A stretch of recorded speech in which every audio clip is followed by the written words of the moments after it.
Something unusual is happening in Washington right now. Not behind closed doors, not whispered off the record, but written formally into the congressional record of the United States. While most Americans are distracted by headlines, court dates, and campaign noise, Congress has quietly crossed a line it almost never crosses. It is no longer debating whether Donald Trump should be investigated. It is documenting in black and white why he should be removed. And this time, it's not symbolic. It's not hypothetical. It's not a warning shot. There are active resolutions sitting in the House of Representatives that explicitly demand impeachment, trial, and removal from office. No commissions, no task forces, removal.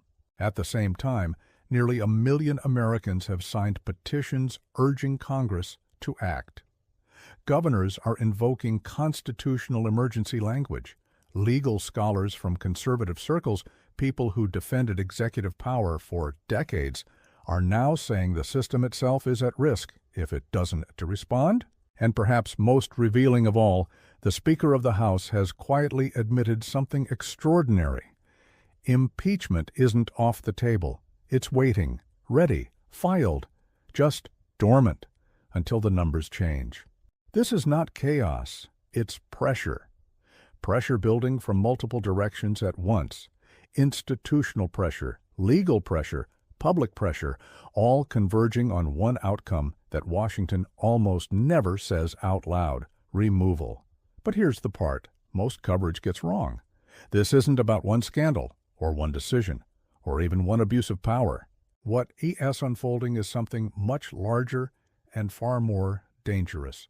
A formal argument made inside Congress that the presidency itself is being transformed, that the office is no longer operating within constitutional boundaries, that emergency powers are becoming permanent tools, that military force is being used without authorization, that courts are being ignored, that critics are being targeted, and that the word many Americans think belongs only in history books, tyranny, is now being used in an impeachment document against a sitting president. Tonight, we're going to walk through exactly how this happened, what Congress has already filed, why the language matters, why even Trump's allies are sounding alarms, and why everything now hinges on one political moment that hasn't arrived yet, but is getting closer by the day. Because this isn't Trump collapsing all at once. It's Trump being boxed in, and once every exit is closed, history shows only one thing remains. The turning point didn't come from a press conference or a cable news leak. It came from paperwork. On April 28, 2025, a document was formally entered into the House record, House Resolution 353. On the surface, it looked like something Washington produces all the time: dense language, constitutional references, legal framing. But buried inside was something rare and dangerous: 7 articles of impeachment. Not recommendations, not inquiries. 7 fully articulated charges, each arguing that the sitting president has already crossed the threshold for removal. And this matters because impeachment isn't rhetoric. It's a constitutional trigger.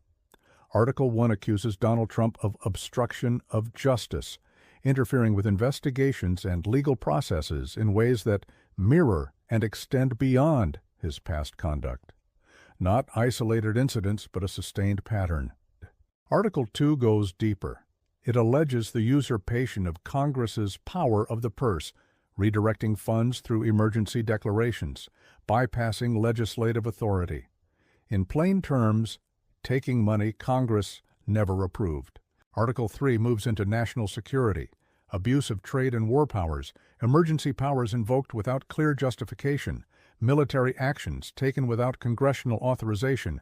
Then the language sharpens: violations of the First Amendment, creation of unlawful offices, bribery and corruption.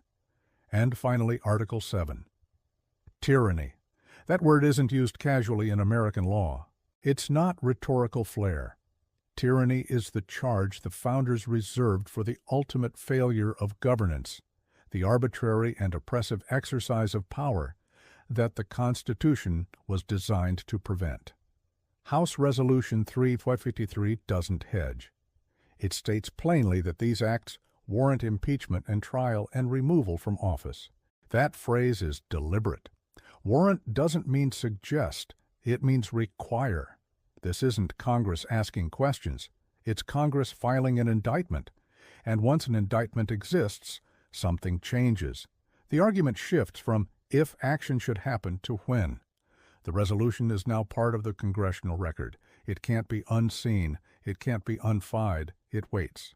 And waiting is exactly what makes it dangerous, because in Washington, dormant power is often the most lethal kind. If House Resolution 353 was the broad indictment, the next document was far more surgical. On June 23, 2025, another resolution quietly entered the House record, House Resolution 537. Unlike the first, this one didn't span years of conduct or multiple branches of government. It focused on a single decision, one moment where presidential power moved faster than the Constitution could follow. The unilateral bombing of Iran. No congressional authorization, no declaration of war, no emergency vote. Just force. And that distinction matters because, under the Constitution, the power to declare war does not belong to the President. It never has. It belongs to Congress, explicitly, deliberately, as a safeguard against exactly this scenario. House Resolution 537 accuses the President of committing high crimes and misdemeanors by using unprovoked military force without congressional approval. But the most alarming language comes later, when the resolution warns that this act is facilitating the devolution of American democracy into authoritarianism. That phrase isn't accidental. Unprovoked means there was no immediate threat requiring instant action. Without authorization means Congress was bypassed entirely. And devolution into authoritarianism means something structural is changing, not just policy, but the system itself. This is where impeachment stops being about punishment and starts being about containment. Because war powers are different. They're the most dangerous authority a president can wield. Once normalized, once Congress accepts that bombs can fall without debate, every other check begins to weaken. And members of Congress know this. That's why Resolution 537 exists as a standalone charge. It doesn't rely on patterns or history. It argues that a single unauthorized act of war is enough to justify removal because it crosses the one line the founders feared most. A president who can take the nation to war alone. This resolution now sits alongside Resolution 353. Two separate filings, two different paths, same destination. And together, they do something unprecedented. They frame presidential behavior not as misconduct, but as transformation. A shift away from constitutional governance toward something far more centralized, far more dangerous. At this point, the question in Washington is no longer whether these documents are serious. It's whether anyone can stop them from becoming operational. While Congress was filing paperwork, something else was happening outside the Capitol, and it was growing faster than anyone expected. A coordinated grassroots campaign, operating far from cable news studios and party leadership offices, began collecting signatures demanding the president's removal. The campaign, led by Free Speech for People, wasn't framed as a protest. It was framed as a constitutional intervention. At first, the numbers seemed manageable. A few 100,000 signatures. Enough to make noise, not enough to force action. Then, the count kept climbing. According to the organizers, the petition surged toward a number that politically impossible to ignore. Nearly 1 million Americans calling on Congress to impeach and remove a sitting president. That number matters because impeachment is often portrayed as elite politics, lawmakers arguing with other lawmakers. But mass petitions change the optics. They convert impeachment from an internal dispute into a public mandate. And the campaign wasn't vague. It listed specific offenses, refusal to comply with court orders. threats directed at judges and political opponents, systematic attempts to override congressional authority. Each accusation mirrored language already appearing in the House resolutions. The outside pressure wasn't inventing new claims, it was amplifying the ones Congress had already written down. This is where the dynamic shifts. Lawmakers can dismiss critics, they can ignore activists, they can downplay media narratives, but they cannot pretend public documentation doesn't exist when nearly 1 million names are attached to it. What made this moment even more destabilizing was the coalition behind it. This wasn't a single ideological bloc. The campaign pulled support from civil liberties groups, constitutional scholars, and voters who framed their demand not as opposition to Trump's politics, but as defense of the system itself. The argument was simple and dangerous. Congress has a duty, not a choice. If a president ignores court orders, bypasses Congress, threatens opponents, and claims powers the Constitution explicitly denies him, then impeachment isn't optional, it's mandatory. That framing strips lawmakers of cover. It reframes inaction as complicity. And once that idea takes hold, once removal is presented as a constitutional obligation rather than a political strategy, the pressure stops being episodic. It becomes relentless. Congress could still delay, it could still table votes, it could still hide behind procedure, but now it was being watched, counted, measured, and the crowd outside wasn't shrinking, it was growing. Grassroots pressure can be dismissed as partisan, so can opposition lawmakers. But when defenders of executive power begin to pull back, something fundamental is breaking.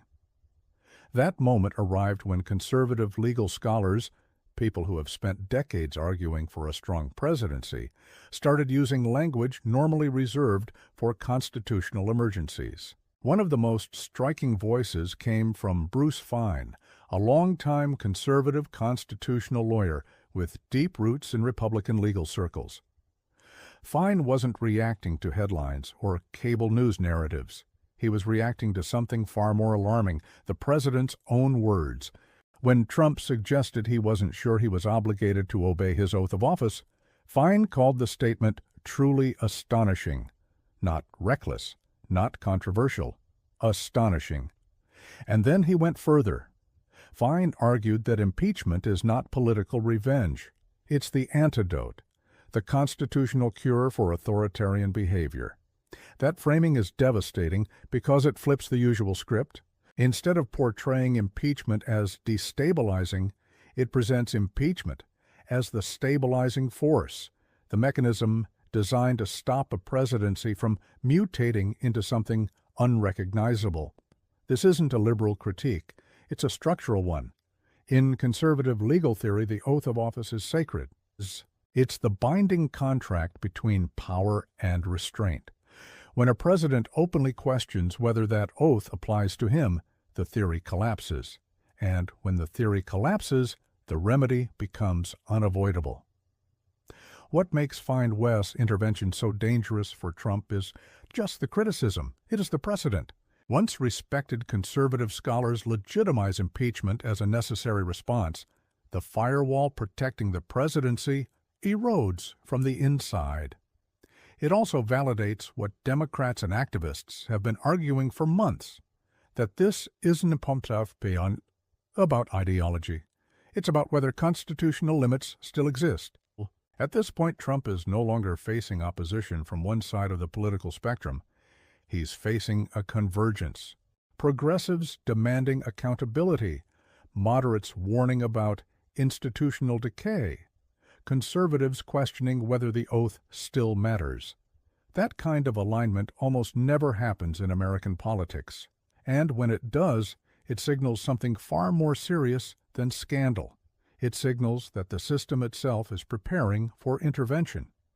Impeachment is slow, deliberate, designed to move at the speed of institutions. But the Constitution includes something else, something faster, more drastic, and far more unsettling. The 25th Amendment, originally written as a safeguard for incapacity, The 25th Amendment allows a president to be removed not by Congress, but by his own administration. The vice president and a majority of the cabinet can declare the president unfit to serve temporarily or permanently, without a single impeachment vote. For decades, it existed mostly as theory, until now. The moment that theory crossed into reality came after the president openly threatened to deploy the military inside American cities. That was when J.B. Pritzker, the governor of Illinois, broke a long-standing political taboo. "There is something genuinely wrong with this man," Pritzker said, and then he added the sentence that changed everything.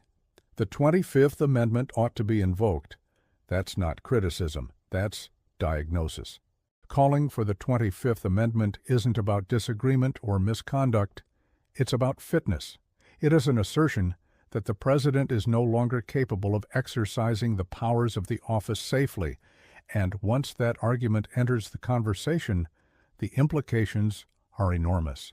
Because unlike impeachment, the 25th Amendment doesn't require two-thirds of the Senate. It requires the president's own cabinet to turn against him, his own appointees, his inner circle. Numerically, it's a lower bar. Politically, it's almost unthinkable, which is exactly why the call matters. Pritzker wasn't alone. His comments were echoed by members of Congress, signaling that concerns about fitness weren't isolated or rhetorical. They were being discussed at the highest levels of government as a legitimate option. At this stage, Trump is facing something unprecedented, two separate constitutional removal mechanisms being publicly invoked at the same time. One says he committed impeachable offenses. The other says he may be unfit to govern at all. These paths don't compete. They reinforce each other. Together, they form a pincer, slow pressure from Congress, fast pressure from the executive branch. And once both mechanisms are on the table, the question isn't whether the system has tools to stop a president. It's whether those tools are about to be used. Up to this point, every pressure point could still be dismissed as theoretical. Resolutions exist, but votes haven't happened. Petitions exist, but Congress hasn't moved. Warnings exist, but leadership hasn't acted. Then the Speaker spoke. In a closed-door warning to fellow Republicans, Mike Johnson said something that shattered the illusion of distance between speculation and reality.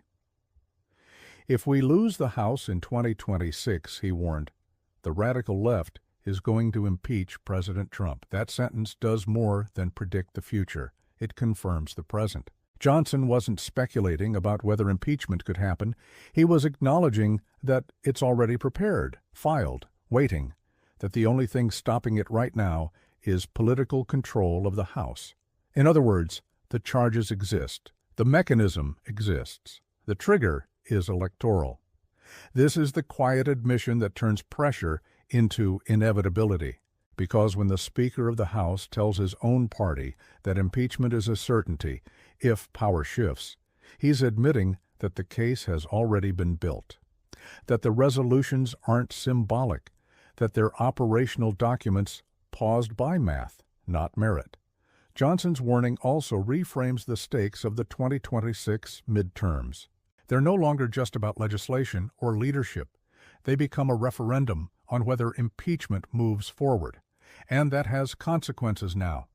It tells donors the risk is real. It tells allies the shield is temporary. It tells the president that his survival depends not on vindication, but on control. This is where Trump's position becomes uniquely fragile. He can't erase the resolutions. He can't unfile the charges. He can't unsign the petitions. He can't silence the scholars. He can't retract the governor's statements. All he can do is hold the line politically and hope it doesn't break. And history is unforgiving to leaders who rely solely on numbers to survive constitutional crises. Because once power shifts, the dam doesn't crack slowly. It bursts. Of all the charges filed against a sitting president, one stands apart, not because it's the longest or the most technical, but because of what it represents: tyranny. In American political language, that word carries a specific weight. It's not an insult, it's a historical verdict. Tyranny is the condition the founders wrote the Constitution to prevent, the force they rebelled against, the reason checks and balances exist at all. That's why its appearance in House Resolution 353 is so extraordinary. This isn't a metaphor, it's a classification. By accusing a president of tyranny, members of Congress are arguing that power is being exercised arbitrarily and oppressively, outside constitutional limits. That emergency authority has replaced lawful process. That loyalty is being demanded instead of accountability. And once that argument is made formally, it can't be walked back, because tyranny isn't something you tolerate. Tyranny. It's something you stop. This is what separates the current moment from every previous controversy.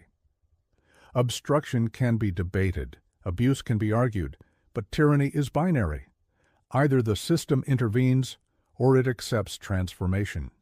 And that's why historians will focus on this charge long after the votes are forgotten. If the president is removed, tyranny becomes the justification. If he remains, tyranny becomes the warning America ignored. Activists and legal scholars have already framed it this way. They argue that Congress has crossed from discretion into duty, that once tyranny is alleged and documented, lawmakers are obligated to act under their oath. That argument is spreading. It's no longer confined to protests or law reviews. It's entering official discourse, state houses, courtrooms, campaigns, and it forces a choice that political systems try desperately to avoid: act or normalize. Because once tyranny is normalized, it doesn't retreat. It expands. It becomes precedent. It teaches future presidents how far they can go without consequence. That's why this word matters more than all the others combined. It's the line in the sand. And it explains why the pressure surrounding Trump feels different this time. He's not being accused of misconduct within the system. He's being accused of altering the system itself. Which brings us to the final stage of this story. What happens next? By now, every component of a constitutional confrontation is in place. The charges are written. The mechanisms are active. The public pressure is documented. The only variable left is timing. That timing has a name: 2026. Multiple Democratic lawmakers, including Representative Al Green, have been explicit about what happens next. New impeachment articles will continue to be filed. Votes will continue to be forced. The issue will stay alive, not because leadership wants it to, but because procedure allows it. This is what a countdown looks like in Washington. Each new filing reinforces the record. Each procedural block confirms the fear. Each warning from leadership acknowledges inevitability. And December 2025 proved the threat is real. A snap impeachment vote was tabled in the House, procedurally blocked. But tabling doesn't erase emotion, it confirms its existence. You don't table something that isn't dangerous. The resolutions remain filed. They sit there, waiting for a change in numbers. If control of the House flips, the path forward is immediate. No investigations needed. No delays required. This is why Speaker Johnson's warning matters so much. He wasn't speaking rhetorically. He was describing a mechanical reality. And Trump knows it. He isn't fighting to clear his name. He is fighting to hold the line long enough for the clock to run out, or for political winds to shift again. But time doesn't favor uncertainty. The longer the resolutions sit, the more normalized impeachment becomes. The more petitions grow, the harder they are to ignore. The more constitutional language enters public discourse, the less extreme it sounds. This is how systems move, not through explosions, through accumulation, pressure stacking on pressure, language hardening, options narrowing. By the time the vote happens, the outcome often feels predetermined, not because the decision is easy, but because everything else has already failed. That's where this story stands right now, not at collapse, at convergence. And convergence always precedes action. This is the moment where most political stories end, with predictions, polls, or partisan talking points. But this one doesn't, Because what's unfolding around Donald Trump isn't a campaign scandal or a legislative fight. It's a stress test of the American constitutional system itself. Everything that can be documented has already been documented. The resolutions are filed, the charges are written, the public demand is measurable, the constitutional mechanisms are identified, nothing here is speculative anymore. And that's what makes this moment so dangerous and so revealing. If impeachment moves forward, history will record it as a system finally enforcing its own limits. If it doesn't, history will record something else entirely, that the boundaries failed not because they were unclear, but because they were inconvenient. This is why the word tyranny matters so much. It's not just an accusation against one man, it's a mirror held up to the system that allowed the accusation to sit unresolved. Future presidents will study this period closely. They'll look at how far power was pushed, how long it was tolerated, and what finally triggered intervention or didn't. And future Americans will ask a simpler question. When the warnings were written down, when the charges were formal, when the mechanisms were available, did the system act or did it wait?